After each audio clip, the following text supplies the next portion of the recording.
तमाम उम्र मुझे ढूंढती रही। मेरी मंजिल जिंदगी भर मुझे ढूंढती रही, कहां चला गया।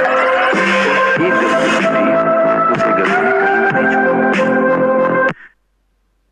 तो जो कहानी मैं आपको सुनाना चाह रहा हूँ एक रियल कहानी है, और मेरी सबसे बड़ी चिंता अपने बच्चों को लेकर, आपको लेकर वही रहती है। मैं जब भी कोई कहानी सुनाता हूँ, नाम जगह वो सब बदल देता हूँ ताकि किसी की प्राइवेसी पर हमला ना हो। सबकी राइट टू प्राइवेसी है ना। एक बच्चा था जिसको मैं जानता हूँ, बचपन से जानता हूँ, बहुत ही जबरदस्त आर्टिस्टिक बच्चा, म्यूजिक का उस्ताद।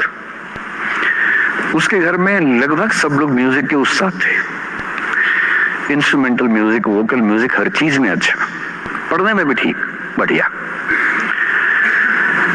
और जब हम स्कूल में थे, वो मेरी क्लास में तो नहीं था, थोड़ा सा अलग क्लास में था, पर स्कूल में बहुत पॉपुलर था being into music. I was in debating, he was into music. और बाद में उसने हमारा स्कूल छोड़ भी दिया कुछ समय के बाद, फिर वो कहीं और चला गया।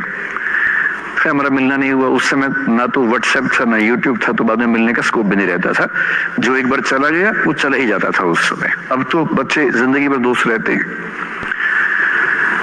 फिर जब मैं दिल्ली यूनिवर्सिटी में आ गया, ग्रेजुएशन कर चुका था, उसके बाद अचानक मुझे एक बचपन का दोस्त मिला जिसने मुझे एक इंटरेस्टिंग क्या डेवास्टेटिंग बात बताई। तो बात चल रही थी कि स्कूल के दोस्त कहाँ कहाँ हैं, क्या कर रहे हैं। तो बातों बातों में उसका जिक्र भी आया। तो मैंने बड़ी उम्मीद से पूछा, मैंने कहा वो तो बॉम्बे चला गया होगा, फिल्म इंडस्ट्री में चला गया होगा। तो मेरे दोस्त ने पूछा कि तुम्हें नहीं पता उसके बारे में। मैंने कहा नहीं। उसने कहा यार वो जेल में है, and he was one of the most creative students of our school. मैंने कहा जेल में क्यों है? बोले सच में नहीं पता। मैंने कहा सच में नहीं पता मुझे। बोले वो ग्रेजुएशन करने के लिए जब गया तो पता नहीं क्या हुआ, उसकी थोड़ी संगति खराब हो गई।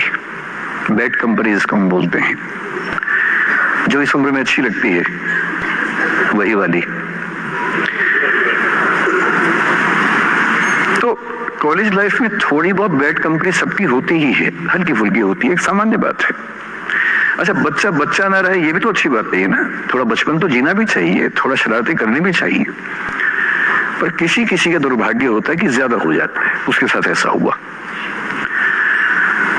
उस सब प्रोसेस में उसको ड्रग्स की आदत लग गई। और ड्रग्स की आदत, ड्रग्स एक ऐसी चीज है, एडिक्शन ऐसी चीज है कि उसमें वन वे रास्ता होता है, टू वे नहीं होता है।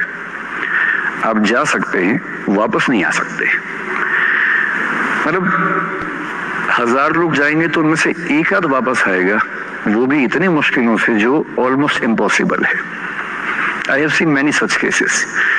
सोशल वेलफेयर डिपार्टमेंट से मेरे कई दोस्त ऑफिसर से, तो मैं उनसे जब पूछता हूँ बताते हैं, मैंने ऐसे लोगों को देखा है 10-10 साल से स्ट्रगल कर रहे हैं एडिक्शन से बाहर आने की, नहीं आ पा रहे, खत्म हो गए हैं। उस बच्चे को ड्रग्स की आदत पड़ गई कॉलेज में जाके, पेरेंट्स को पता ही नहीं था। तो जब पेरेंट्स को भनक लगी तो उसको दबाव बनाया कि तुम घर आ जाओ। अब वो जिस कंपनी में था, दोस्तों वाली कंपनी में, वहां अब ड्रग्स बहुत महंगे होते थे, पैसे घर से बहुत कम आते थे, जितने पैसे एक मिडिल क्लास फैमिली दे सकती है। अब वो घर से ज्यादा पैसे मांगने लगा, पैसे मिलते नहीं थे। उसको अपने ही घर के लोगों पर गुस्सा आने लगा। तो एक बार वो अपने घर आया हुआ था छुट्टियों में, और वहां भी वो कुछ कुछ करता रहता था। उसके पेरेंट्स ने उसको बहुत समझाया कि बेटा ऐसा मत करो। और एक दिन इस बात पे झगड़ा बढ़ गया। भैया पेरेंट्स की चिंता समझेंगे आज से 30 साल बाद, जब आपके बच्चे इस एज में होंगे ना, आपकी नानी मर जाएगी उस समय।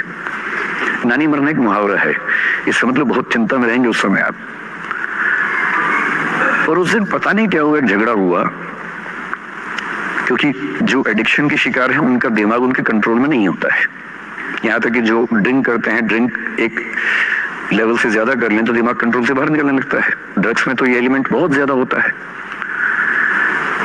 और आधी रात को उसने क्या किया, उसने अपनी फैमिली के 5 लोगों का मर्डर कर दिया। मर्डर, उसने खाने में जहर मिलाया, लगभग सब लोग उससे मर गए। एक मेंबर नहीं मरा क्योंकि उसने खाना खाया नहीं उस दिन, तो उसको उसने अलग से मारा। और ये बात है जब उसकी उम्र लगभग 17-18 साल की थी या 19 के आसपास रहा होगा। उसके बाद वो जेल गया। मुझे उसके बाद से पता ही नहीं कि क्या हुआ, फांसी हुई या उम्र कैद हुई या क्या हुआ, ना तो मुझे पता है ना मैं इंटरेस्टेड हूँ जानने में। मैं उसका नाम हम सब जानता हूँ। एंड एक दो क्लास स्कूल में ऐसी थी कि वो हम आसपास थे, जानते थे, पहचानते थे एक दूसरे को। मेरी सबसे बड़ी चिंता ये होती है बच्चों को लेकर कि किसी भी गलती से वो ड्रग्स में न चले जाएं। आप सबसे रिक्वेस्ट कर रहा हूं हाथ जोड़ के, कुछ भी कर लेना, ये मत करना। बदमाशी करो, शरारत करो, थोड़ा इश्क विश्क होगा करो, कोई दिक्कत नहीं।